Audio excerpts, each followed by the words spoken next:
Настоящая магия. Эти слова сразу приходят на ум, когда смотришь спектакль «Волшебная мельница Сампо» в театре Терезы Дуровой. За основу пьесы взят карело-финский эпос «Калевала». На сцене волшебники, мифические существа, герои и красавицы. Сказка о любви, жадности, добре и умении прощать. Мы в театре решили дарить ежегодно нашим зрителям премьеры с острым этническим компонентом, чтобы наш зритель как бы попутешествовал, как бы побывал культурно в разных регионах, соприкоснулся с разными эпосами. Несмотря на то, что эпос карельский, режиссер решил вплести в повествование северные мотивы. Так, на сцене почти все действие находятся две якутские исполнительницы. Они бьют в бубен, играют на хамусе, звучит горловое пение.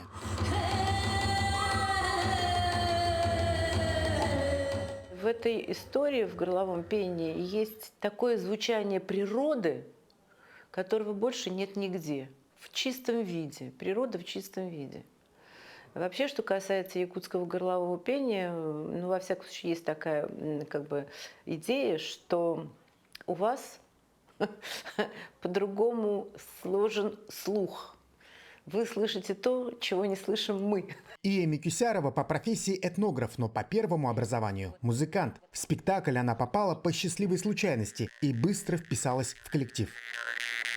В вокальных партиях есть основа, но именно вот эти вот какие-то звукоподражания включить, какие-то другие звуки включить, вот это вот именно в процессе самого спектакля появляется, что, оказывается, нужно здесь вот так вот звучать, а здесь вот так-то.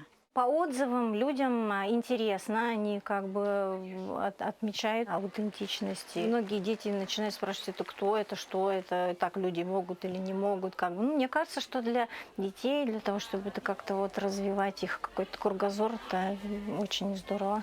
Кстати, у драматурга театра Терезы Дуровой появилась идея поставить спектакль и по эпосу Олонхо, ведь самобытная культура народа Саха никого не оставляет равнодушным. Максим Кардозу, Виктор Улисов, Москва.